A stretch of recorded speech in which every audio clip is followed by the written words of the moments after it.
안토니오 후세 볼리바르 프로아뇨가 엘 이델리오에 도착한 것은 닷새 후였다.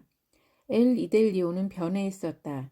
20여 채의 집들이 강을 마주하며 길게 열을 이루고 그 끝에는 정면에 읍사무소라는 황색 간판이 걸린 그럴듯한 건물이 하나 서 있었다. 그는 강변에 있는 선착장을 지나 자신의 팔에 힘이 빠졌다고 생각되는 지점에 이르자 카누에서 내렸고 그곳에 오두막을 지었다. 그가 무기, 그가 죽이고 말았던 그나마 방법조차 잘못되었던 백일의 유일한 유품인 14구경의 레밍턴 엽총을 들고 숲속으로 들어가는 모습을 본 주민들은 그를 야만인으로 여긴 나머지 일부러 피하기도 했지만 얼마 지나지 않아서 그가 없어서는 안 될 존재라고 생각하게 되었다. 밀림은 새로이 정착한 이주민이나 금을 찾는 노다지꾼들 때문에 심한 몸살을 앓고 있었다. 그로 인해 사나워지는 것은 짐승들이었다. 조그만 평지를 얻고자 무차별하게 벌목을 해대는 바람에 보금자리를 잃은 매가 노새를 물어뜯고 번식기에 접어든 멧돼지가 사나운 맹수로 돌변하기도 했다. 코카의 원전 회사에서 근무하는 양키들까지 짐승들을 괴롭히는 것에 한몫 거들었다. 그들은 마치 큰 전투라도 치를 듯한 화기로 무장한 채 떠들썩하게 나타나서 눈앞에 보이는 것은 가차없이 갈겨댔다. 특히 살쾡이 사냥을 나설 때면 어미건 새끼건 가릴 것 없이 사살, 무려 10마리 이상을 죽인 적도 있었다. 사살한 뒤에 그 가죽을 벗겨 말뚝에 걸어놓고 사진기 앞에서 포즈를 취하기도 했다. 그들이 떠나고 나면 짐승의 가죽은 누군가 그것을 강으로 던지기 전까지 그대로 썩어갔고 그 사이 살아남은 살쾡이들은 마치 보복이나 하듯 황소들의 내장을 드러내고 있었다. 안토니오 호세 볼리바르는 밀림의 황폐화를 진행시키는 이주민들을 저지하고자 나름대로 안간힘을 다했다. 그러나 문명의 이기 앞에서 더 이상 견디지 못한 동물들은 수아르족 인디오들처럼 새로운 거처를 찾아 밀린 깊숙한 곳으로 옮겨가고 있었다. 이른바 에덴의 동쪽을 향한 필수 불가결한 선택이자 탈출이었다. 안토니오 호세 볼리바르가 차츰 혼자 있는 시간이 많아진 것은 그 즈음이었다. 아울러 그가 자신의 이가 썩고 있다는 사실과 자신이 그를 안다는 사실을 깨달은 것도 그 즈음이었다. 그는 참을 수 없을 정도로 턱뼈가 아프고 입에서 악취가 나기 시작하자 치과 의사를 생각했다. 물론 그는 치과 의사 루비콘도 로아차민이 1년에 2번씩 엘 이델리오에 들러 환자들을 치료하는 모습을 본 적이 있었지만 자신이 그 의자에 앉게 되리라고는 상상조차 한 적이 없었다. 늙어가고 있었던 것이다. 어느 날 그는 도저히 견딜 수 없는 치통을 참고 참다가 때마침 엘 리델리오에 온 치과 의사의 진료대에 올랐다. 의사 선생님, 이빨이 몇 개 남지 않았소. 아주 죽도록 못살게 구는 이빨은 다 뽑았지만 저 안쪽에 박힌 놈들은 어떻게 해볼 도리가 없더군요. 그러니 이 주둥이를 청소하고 나서 저 멋진 틀니값을 흥정해 봅시다. 한편 읍사무소 현관 아래 설치된 테이블 앞에는 낯선 사람 둘이 심그렁한 표정으로 앉아 있었다. 스쿠레호에서 내린 그들은 다음 달에 치를 대통령 선거 업무차 중앙정부에서 파견된 선거관리위원들이었는데 주민들의 반응이 없자 심기가 몹시 불편했던 것이다. 정작 그 일로 바쁜 사람은 뚱보 읍장이었다. 뚱보는 상부에서 파견된 2명의 공무원들을 힐끔 쳐다보며 슬슬 피하는 주민들. 그들은 2사람의 선거위원을 세금을 징수하러 온 공무원으로 생각하고 있었다. 를 불러 모으느라 정신없이 돌아다니고 있었다. 이를 치료하고 틀니를 고른 안토니오 호세 볼리바르 역시 그들 앞에 끌려가다시피 다가갔다. 영감은 글을 읽을 줄 아시오? 그들이 물었다. 다 까먹었소. 그가 영문도 모르고 대답했다. 좋소. 그렇다면 이걸 한번 읽어보시오. 그들은 서류를 하나 내밀며 물었다. 여기에 뭐라고 쓰여 있어? 이, 이프, 이프보자. 이프보자. 그를 알고 있군. 그러니 당신도 투표할 권리가 있어. 권리라니 그게 뭐요? 뭐긴 투표할 권리지. 다시 말해서 당신은 이번 선거에 출마한 3명의 입후보자를 민주적인 선거 절차, 즉 비밀 선거이자 보통 선거에 의해 고를 수 있다는 거요. 무슨 말인지 알겠소? 잘 모르겠는걸. 그는 고개를 갸우뚱하며 되물었다. 아무튼 그 권리라는 게 얼마요? 얼마라니 이 양반아. 이건 공짜로 주어진 권리라니까. 그러니 답답한 소리 집어치우고 어서 찍기나 해. 도대체 누굴 찍으라는 거요? 될 만한 사람을 찍어야지. 국민들을 위해서 일할 수 있는 후보, 대통령 각하 말이야. 그는 표를 찍었다. 그리고 국민의 권리를 행사한 대가로 프론테라를 한 병 받았다. 나는 글을 읽을 줄 알아. 그것은 그의 평생에서 가장 중요한 발견이었다. 그는 글을 읽을 줄 알았다. 그는 늙음이라는 무서운 독에 대항하는 해독제를 지니고 있었다. 그는 읽을 줄 알았다. 하지만 읽을 것이 없었다. 안토니오 호세 볼리바르는 읍사무소로 갔다. 그러자 뚱보는 굵은 목에 잔뜩 힘을 주면서 신문을 몇 장 건네주었다.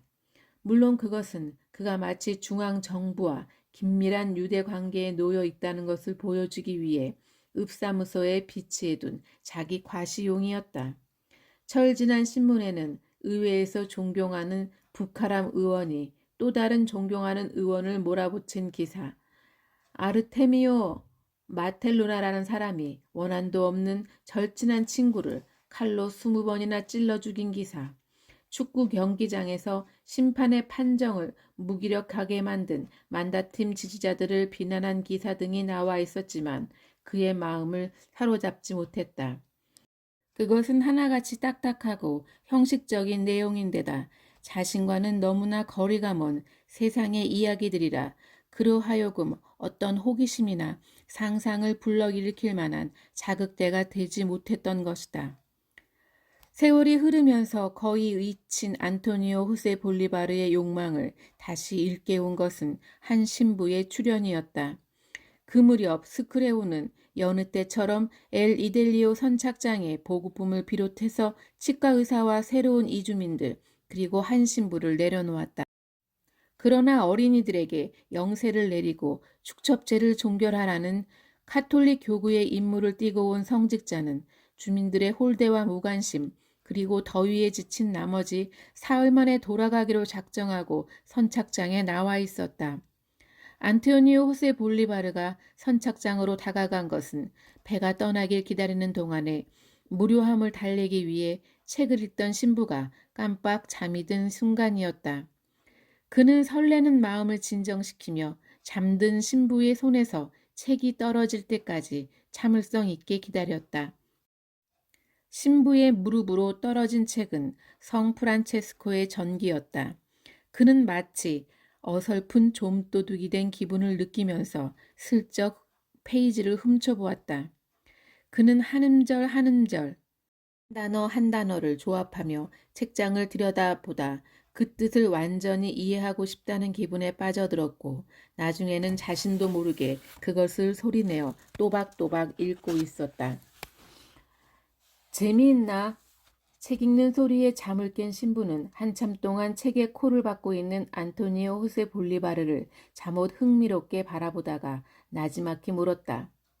죄송합니다, 신부님. 그는 흠칫 놀라 고개를 떨어뜨리며 용서를 구했다. 하지만 잠이 드신 것 같아 깨우지 않는다는 게 그만 무례를 범하고 말았습니다. 재미있냐고 묻지 않았나? 신부는 다시 똑같은 질문을 반복했다. 동물에 대한 얘기가 많이 나오는 것 같군요. 그가 계면적인 표정을 지으며 대답했다. 성 프란체스코님은 동물을 좋아하셨네. 하느님이 창조한 모든 피조물을 사랑하셨던 거지. 저도 동물을 좋아합니다만 신부님은 성 프란체스코님을 뵌 적이 있습니까? 아닐세. 하느님은 나에게 그런 즐거움은 주시지 않았네. 성 프란체스코님은 아주 오래전에 돌아가셨거든. 내 말은 그분이 이 세상에서의 삶을 마치고 이제는 창조주 곁에서 영원히 살고 있다는 뜻이지. 신부님은 그런 걸 어떻게 아십니까? 책을 읽었으니까. 신부는 마치 자신의 말을 확신하듯 낡은 책에 장정을 더 쓰다듬으며 덧붙였다. 이건 내가 좋아하는 책 중에 하나일세. 그는 황홀한 표정으로 그 책을 쳐다보았다. 책을 많이 읽으셨습니까? 꽤 읽었지. 오래전에. 그러니까 젊어서 눈이 침침하지 않을 때만 해도 손에 잡히는 대로 몽땅 읽어 치웠으니까. 책에는 성인들 얘기만 나옵니까? 그건 아닐세. 이 세상에 수백, 아니 수천만 권의 책들이 있지. 그리고 그 책들은 이 세상의 모든 말들과 모든 이야기들을 담고 있어. 물론 그 중에는 인간들이 읽어서는 안 될 책들도 많지만. 그는 읽어서는 안 될 책이 있다는 말을 이해할 수 없었다. 그의 시선은 거무스레한 책의 장정 위에 놓인 하얗고 통통한 신부의 손에 고정되어 있었다. 그 많은 책들은 주로 어떤 내용을 담고 있습니까? 이미 말하지 않았나. 모든 얘기를 담고 있다고 말일세. 예를 들면 몸에 관한 것이나 과학에 관한 것이나 기술에 관한 것이나 덕망이 있는 사람들의 이야기나 사랑에 관한 이야기나 아무튼 그런 것들이라고 말할 수 있지. 그 중에서 그의 관심을 끈 것은 마지막 말이었다. 사랑. 그 말은 노래 속에서 특히 라디오, 건전지를 넣는 휴대용에서 각 이따금씩 흘러나오는 과야킬의 빈민가 출신 가수인 훌리토 하라미요의 노래 가사에 많이 나오는 말이었다.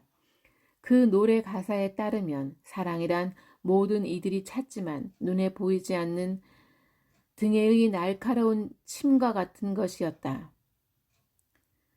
사랑에 관한 책은 어떤 것입니까? 그 책에 대해 할 말이 없다는 게 유감일세. 이른바 연애소설이라곤 겨우 2권밖에 읽지 못했거든. 그래도 상관없습니다. 무슨 내용이었습니까? 그러니까 말이지. 두 사람이 만나서 서로 사랑하고 나중에는 그들의 행복을 가로막는 숱한 어려움을 헤쳐나간다는 이야기였네. 두 사람의 대화는 거기서 끝났다. 수쿠레로부터 출발을 알리는 타종 소리가 들렸던 것이다. 그는 신부에게 그 책을 두고 가라는 부탁을 하고 싶었지만 감히 그 말을 입 밖에 꺼낼 수 없었다. 그러나 멀어져 가는 배를 바라보는 그의 마음 한구석에는 책을 읽고 싶다는 욕망이 그 어느 때보다 강렬하게 꿈틀거리고 있었다. 안토니오 호세 볼리바르는 책 한 권 갖지 못한 자신의 신세를 한탄하며 우기를 보냈다. 그는 생애 처음으로 자신이 고독이라는 짐승에게 잡혀 있음을 절감했다. 그것은 조금이라도 방심하면 쓸쓸한 강당에 찾아와서 하고 싶은 말을 몽땅 내뱉은 뒤에 유유히 사라지는 교활하기 이를 데 없는 짐승 같았다. 그는 무슨 책이든 읽어야 했다. 그러기 위해선 엘 이델리오를 벗어나야 했다. 가만히 생각하니 멀리 갈 것도 없었다. 엘도라도만 가더라도 책을 가지고 있는 사람을 만날 수 있을 것 같았다. 그때부터 그는 어떻게 하면 책을 구할 수 있을까 하는 궁리에 빠진 채 하루하루를 보냈다. 기나긴 우기가 서서히 끝나가고 있었다. 머지않아 수크레호가 다시 돌아올 참이었다. 안토니오 호세 볼리바르는 밀림의 짐승들이 나타날 때를 기다렸다가 엽총과 노끈과 정교하게 날을 세운 낫칼을 챙겨 오두막을 뒤로 했다. 그리고 밀림 속에서 보름을 보냈다. 그가 들어간 곳은 키가 큰 식물의 군락지이자 백인들이 귀중하게 여기는 원숭이들의 서식처였다. 거기서 그는 원숭이들이 내려다보는 가운데 수십 개의 코코야자 열매를 딴 뒤에 덫을 만들기 시작했다. 그것은 스와르족에게 배운 원숭이 생포 방법이었다. 그는 먼저 코코야자 속을 파내고 그 열매 껍질의 양쪽에 지름이 손가락 길이만한 크기의 구멍을 낸 뒤에 그 구멍에 노끈을 꿰어 한쪽은 매듭을 만들고 다른 한쪽은 길게 늘어뜨려 나무에 매달았고 속이 텅 빈 열매 속에 조약돌을 2-개씩 집어넣었다. 그것으로 덫을 놓는 작업은 끝이었다. 처음부터 끝까지 인간이 하는 일을 지켜보던 원숭이들은 인간이 떠나자마자 앞을 다투어 나무에서 내려왔다. 그 내용물을 확인하고 싶어 안달이 나 있었던 것이다. 짐승들은 열매를 만지거나 흔들다가 그 속에 든 조약돌에 부딪히는 소리가 나자 손을 집어넣어 그 속에 든 조약돌을 잡은 뒤에는 그것을 놓지 않으려고 바둥거렸다. 그는 꼬리 긴 원숭이의 서식지를 벗어나기 전에 파파야 나무로 갔다. 원숭이의 파파야 나무라고 불리는 게 당연해 보이는 그 나무 끝에는 워낙 키가 높아 인간의 능력으로는 도저히 도달할 수 없는 곳에 맛이 기가 막힌 열매가 달려 있었다. 그는 나무를 세차게 흔들어 햇빛을 잘 받아서 과육의 맛이 달콤한 파파야 열매를 땅에 떨어뜨렸다. 그리고 그 중에서 2개를 집어 배낭 속에 넣고 걸음을 옮겼다. 다음 목적지는 인꼬와 앵무새 그리고 투칸이 서식하는 지역이었다. 그는 마주치길 원하지 않는 짐승들을 일부러 피해가며 빽빽한 숲 사이로 하늘이 보이는 곳을 찾아가고 있었다. 잇따른 벼랑을 지나고 나뭇잎이 무성하게 우거진 숲에 이르자 말벌과 일벌떼가 서식하고 온 천지가 조류들의 배설물 투성이인 지역이 나왔다. 그는 일단 그 지역에 들어서자 움직임을 억제했다. 새로운 존재의 출현에 극도로 예민한 새들이 차분해질 때까지를 기다려야 했던 것이다. 그 사이 그는 조심스럽게 칡넝쿨과 등나무 넝쿨로 2개의 우리를 만들었고 나칼의 손잡이로 진익인 야오아스카 나무 뿌리즙과 으깬 파파야 열매즙을 고꼬루 섞은 뒤에 혼합된 즙이 발효하기를 기다렸다. 잠시 후 그는 권련을 말아 피운 뒤에 발효된 즙을 손가락에 묻혀 혀끝에 갖다 댔다. 그리고 달콤하면서도 독한 맛이 나는 것을 확인하자 그것을 벗어났다. 이제 가까운 개천으로 가서 고기를 잡아 배를 채우는 일만 남아 있었다. 다음날 개천가에서 밤을 샌 안토니오 호세 볼리바르는 덫에 걸려든 노획물들을 확인하러 숲속으로 들어갔다. 원숭이 서식처에는 12마리의 꼬리 긴 원숭이들이 거의 녹초가 된 채 축 늘어져 있었다. 코코야자 열매 속에 손을 넣고 조약돌을 쥐었으니 빠져나올 수 없는데도 그 속에 든 내용을 확인하고 싶어 발악하다 지친 짐승들이었다. 그는 그 중에서 비교적 나이 어린 3쌍의 짐승을 잡아 우리 속에 넣었다. 다음은 조류 서식처였다. 그곳에는 인꼬와 앵무새며 여러 종류의 조류들이 달콤한 약물에 취한 채 기이한 모습을 보여주고 있었다. 비틀거리며 걸음을 떼는 새가 있는가 하면 마치 하늘을 날아오르기라도 하듯 공연히 날개를 퍼덕이는 새도 있었다. 그는 금색과 녹색의 앵무새 한 쌍과 쉴 새 없이 제잘거리는 인꼬 한 쌍을 우리 속에 넣고 나머지는 그대로 놓아주었다. 물론 그는 그 새들이 한 이틀 정신을 차리지 못한다는 것을 잘 알고 있었다. 전리품이 들어있는 우리 2개를 등에 들쳐매고 엘 이델리오로 돌아오는 안토니오 오세 볼리바르는 곧장 선착장으로 향했다. 그리고 떠날 순간을 기다리고 있던 스쿠레호의 주인이자 선장에게 다가갔다. 엘도라도에 갈 참인데 돈이 없소. 나를 태워주면 이놈들을 파는 대가로 배싹을 지불하리다. 선장은 그가 내려놓은 우리를 힐끔 쳐다본 후에 여러 날 깎지 못한 턱수염을 손으로 문지르며 입을 열었다.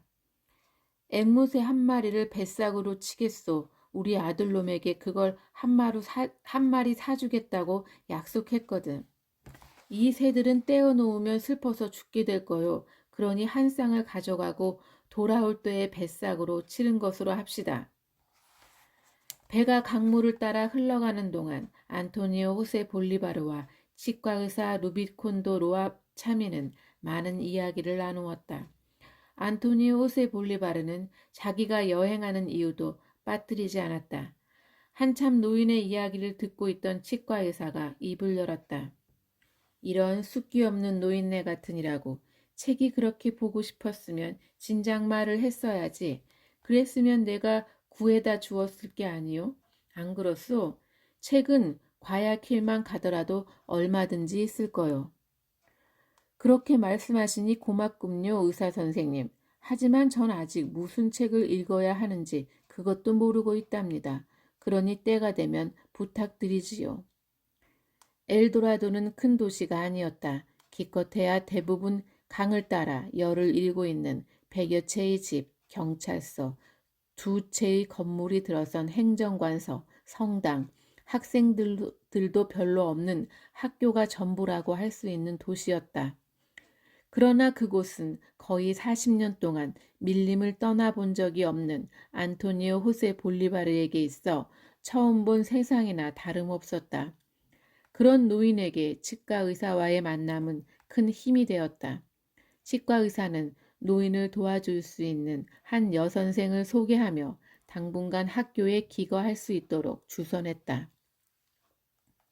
안토니오 호세 볼리바르가 책을 구경한 것은 가져간 원숭이와 인꼬를 판 날이었다. 그는 여선생이 보여주는 책들을 본 순간 형언할 수 없는 감동에 휩싸였다. 대략 50여 권을 헤아리는 책들이 선반에 가지런히 정렬되어 있었다.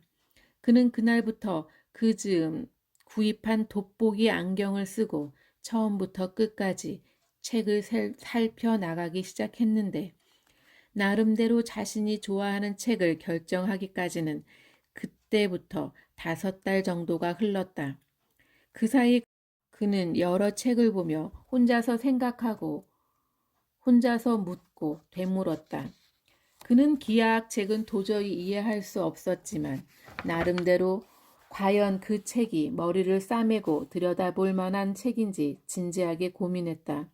그는 그 책 속에서 아주 긴 문장 하나를 기억했는데 그것은 직각 삼각형에서 빗변은 직각의 맞은편에 있다는 내용이었다.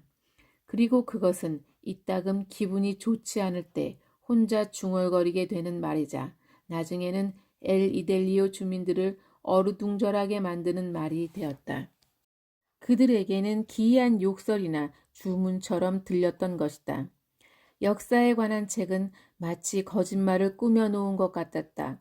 팔꿈치까지 올라간 긴 장갑과 고개사처럼 쫙 달라붙은 바지 차림에 잘 말려 올린 머리칼이 바람에 나부끼는 그런 연약한 인물들이 전쟁에서 승리했다는 사실이 믿어지지 않았다. 아무리 이해하려 해도 그런 자들은 파리 한 마리도 죽일 수 없는 존재처럼 여겨졌다. 그리하여 역사 이야기도 그가 좋아하는 책에서 제외되었다. 그가 엘도라도에 머무는 동안 가장 많은 시간을 할애한 책은 에드몬도 데 아미치스의 소설, 그 중에서도 특히 사랑의 학교였다. 그는 그 책을 거의 손에서 떼지 않는 채 눈이 아프도록 읽고 또 읽었다. 그러나 눈물을 쥐어짜며 그 책을 들여다보던 그의 마음 한구석에 주인공이 겪는 불행은 도저히 있을 수 없는 그 많은 불행이 한 사람에게만 들이닥칠 수 없는 일이라는 생각이 들었다. 게다가 룸바르디아의 소년에게 그토록 참기 힘든 고통을 안겨주는 내용을 읽는다는 것 자체가 비겁하다는 느낌이 들자 그 책을 덮어버리고 말았다. 그러던 어느 날 그는 프로렌스 바클레이의 로사리오를 펼쳤다. 그 책은 어쩌면 그가 진작부터 찾아 헤맸던 내용을 담고 있었다. 그 책에 담긴 것은 사랑, 온통 사랑이었다. 그 책은 등장인물들의 아픔과 인내를 얼마나 아름다운 방법으로 묘사해 놓았는지 줄줄 흘러내리는 눈물에 돋보기가 흥건히 젖을 정도였다. 안토니오 호세 볼리바르는 여선생, 그와 독서 취향이 똑같지는 않았다.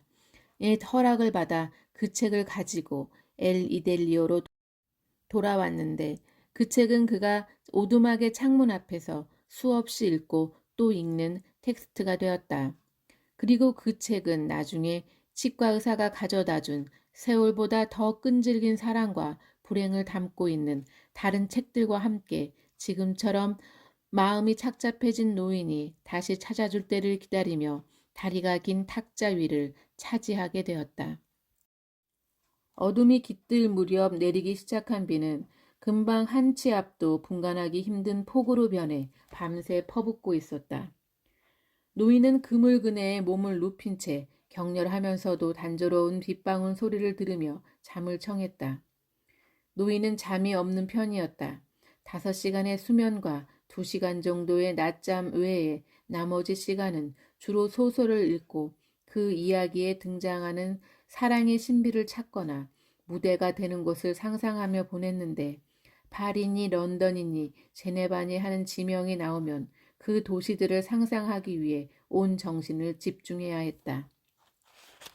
그가 본 대도시는 이바라가 유일한 곳이었고 희미하게나마 떠오르는 것은 포장된 도로를 사이에 두고서 서로 마주보고 있는 지붕이 낮은 하얀 집들, 그리고 대성당 앞을 거니는 사람들로 붐비는 아르마스 광장이 다였다.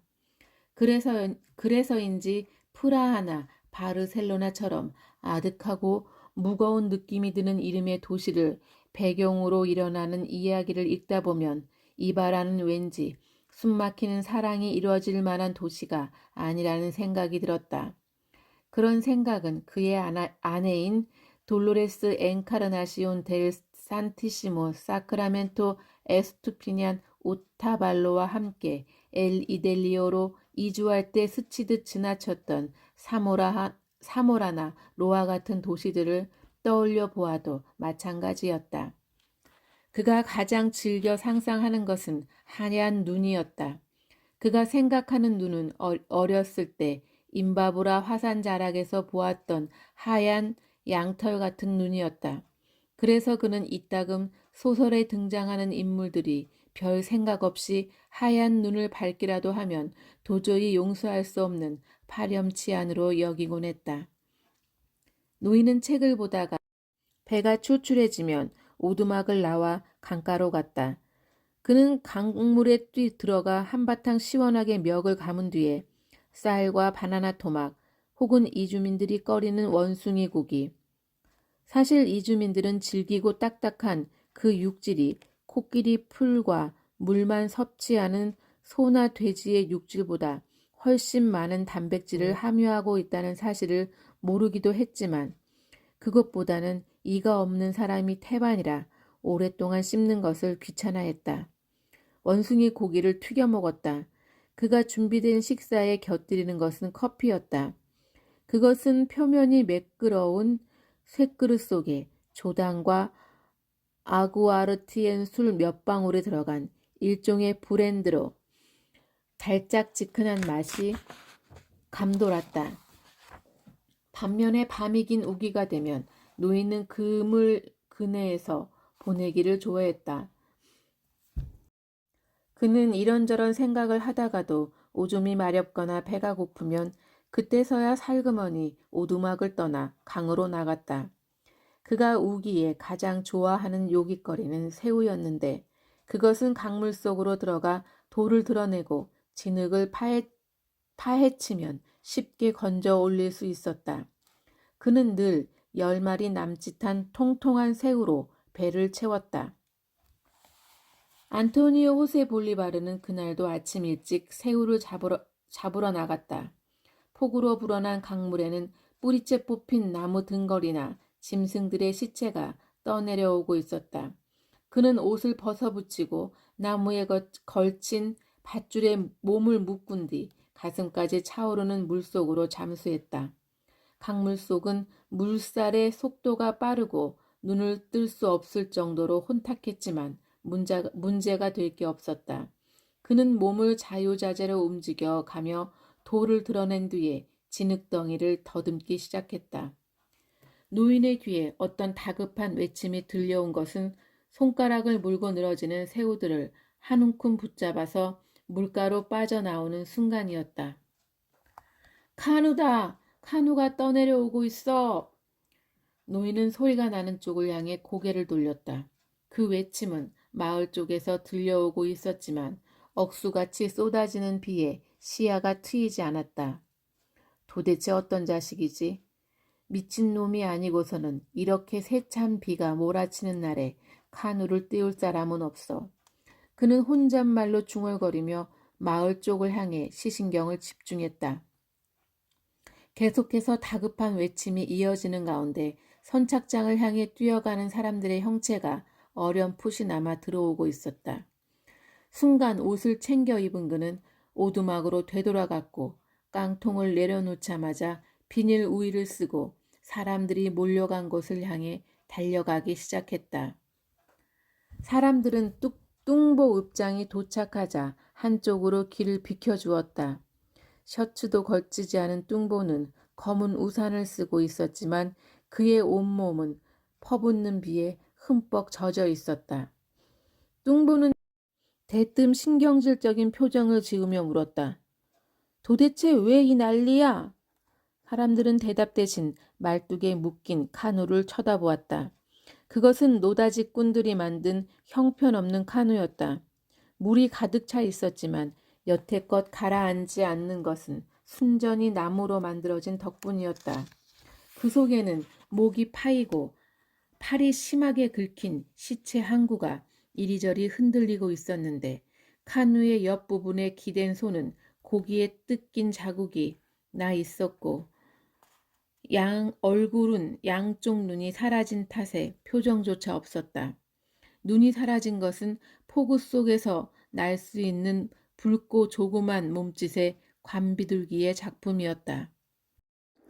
뚱보는 시체를 끌어올리도록 지시했다. 사람들은 시신을 선착장 위에 눕힌 뒤에 그의 치아에 덧입혀진 금리, 치과의사는 썩은 이를 뽑지 않고 잇몸을 치료한 뒤에 금으로 덮어 씌웠다. 금리를 보고서야 신분을 확인할 수 있었다. 나폴레온 살리나스였다. 하지만 그가 그토록 자랑스럽게 여겼던 금리는 빗방울에 흐트러진 머리칼 사이에서 빛을 잃고 있었다. 뚱보 읍장은 문을 부라리며 노인을 찾았다. 어때? 이것도 암고양이 짓이란 말이지? 노인은 대답 대신 오두막 앞에 놔두고 온 새우를 생각하면서 시신 곁으로 다가가 상체를 숙였다. 그리고 손으로 목과 팔뚝에 난 상처를 자세히 만져본 다음 천천히 고개를 끄덕였다. 빌어먹을 또 한 목숨이 없어졌어. 어차피 돼줄 놈이었지만 말이야. 뚱보가 투덜거렸다. 사실 뚱보의 악담은 틀린 것이 아니었다. 우기가 되면 노다지꾼들은 비가 그치기를 기대하면서 엉성하게 지은 오두막에 틀어박혔다. 그러나 비는 한 번 그친 뒤에 더 세게 쏟아지기 십상이라 이내 그들의 기대는 탄식으로 변했고 시간은 금이다라는 격언을 문자 그대로 실천하는 부류가 되어 손때가 잔뜩 묻은 카드로 노름판을 벌였다. 그런데 문제는 그 다음이었다. 서로가 최고의 카드패를 잡으려고 안간힘을 쓰다 보니 농간을 부리거나 종종 험악한 분위기로 변해서 비가 그칠 때쯤이면 그들 중 몇 명의 얼굴이 사라졌던 것이다. 물론 그 행방이야 강물이 삼켰는지 밀림이 잡아먹었는지 알 길이 없었다. 이따금 이주민들이 엘 리델리오 선착장 앞으로 떠내려오는 통나무나 나뭇가지 사이에서 몸뚱이가 잔뜩 불어 터진 시체를 발견하는 것은 그 까닭이었다. 뚱보는 고개를 축 늘어뜨린 시신의 주머니를 조사했다. 그 속에는 낡은 신분증, 4-5개의 동전, 담뱃값, 그리고 정확히 20개의 좁쌀만한 금부치 조각을 담은 지갑이 하나 들어있었다. 어떤가? 이번에도 전문가의 의견을 들어볼까? 뚱보가 노인을 쳐다보며 물었다. 그거야 읍장 각하께서 생각하고 있는 의견과 똑같습니다. 노인은 미동도 하지 않은 채 덤덤히 대답했다. 이 사람은 술에 만취한 채 카누를 타고서 마을을 빠져나가다 갑작스런 폭우를 만났고 비를 피할 요량으로 강기슭을 찾았지요. 그런데 땅을 밟는 순간에 암살쾡이가 덮친 겁니다. 카누에 긁힌 손톱 자국으로 봐 가까스로 카누를 잡긴 잡았는데 워낙 피를 많이 흘리는 바람에 저절로 숨이 끊어질 수밖에요. 우리 두 사람의 의견이 서로 일치하다니 오랜만에 마음에 드는군. 뚱보가 씩 웃으며 그 말을 받았다. 그는 한 사람을 가리키며 우산을 받치게 하고 그것에 모인 사람들에게 금쪼가리를 나누어 주었다. 그리고 다시 우산을 건네받은 뒤에 발끝으로 시체를 강물 속에 밀어 넣었다. 물속에 빠진 시체는 너무 무거웠는지 아니면 엄청나게 쏟아지는 빗물에 가려서인지 다시 떠오르지 않았다. 뚱보는 흡족한 표정을 지으며 이제 모든 게 해결되었으니 떠난다는 신호로 우산을 흔들었다. 그러나 어찌 된 일인지 그를 뒤따르는 사람이 없었다. 그들의 시선은 여전히 노인에게 고정되어 있었던 것이다. 뚱보가 다시 나섰다. 영화가 끝났으면 돌아가야지. 여기 남아서 뭘 더 찾겠다는 거야. 그러나 사람들은 머뭇거릴 뿐 움직일 생각을 하지 않았다. 그들의 눈빛은 노인의 말을 기다리고 있었다. 누군가 배를 타고 가다가 밤이 되었다고 칩시다. 그러면 어느 쪽에 배를 댈까요? 노인이 자중을 돌아보며 물었다. 그거야 당연히 우리가 있는 쪽이지. 뚱보가 그 말을 받았다. 바로 맞추셨군요, 읍장각하. 바로 우리가 있는 쪽입니다. 여기 사는 사람들이 이쪽으로 카누를 갖다 대는 것은 낫칼로 숲을 쳐서 부락으로 올 수 있기 때문이지요. 불쌍한 살리나스 역시 그렇게 생각하지 않았을까요? 이제 와서 그게 뭘 어쨌다는 거야. 그건 아주 중요한 사실입니다. 조금만 더 깊게 생각하면 그 짐승 역시 우리 쪽에 있다는 것을 알 수 있으니까요. 읍장각하께선 혹시라도 살쾡이들이 이런 날씨에 강을 건널 수 있다고 생각하는 것은 아니겠지요? 그때서야 사람들은 서로의 얼굴을 쳐다보며 수군거렸고 잔뜩 긴장된 얼굴로 일제히 읍장을 쳐다보았다. 행정관청의 책임자로서 어떤 구체적인 답변을 주어야 하지 않겠느냐는 표정이었다. 뚱보는 불쾌했다. 그들의 시선에 도발적인 눈빛이 담겨져 있다는 기분이 들었다. 그는 검은 우산 밑으로 두꺼운 목을 움츠리며 무엇인가를 골몰이 생각하는 듯한 표정을 지었다. 그 사이 다시 굵어진 빗줄기는 사람들이 머리 위에 쓴 얇은 비닐 포대를 마치 또 하나의 인공 피부처럼 착 달라붙도록 만들고 있었다. 설사 그렇더라도 걱정할 건 없어. 이윽고 뚱보가 목에 힘을 주며 말했다. 다들 봤잖아. 사체에 눈알이 없다는 것은 동물에게 뜯겨 먹혔다는 것이고 그 지경이 되려면 1시간 아니라 5시간이라도 부족해.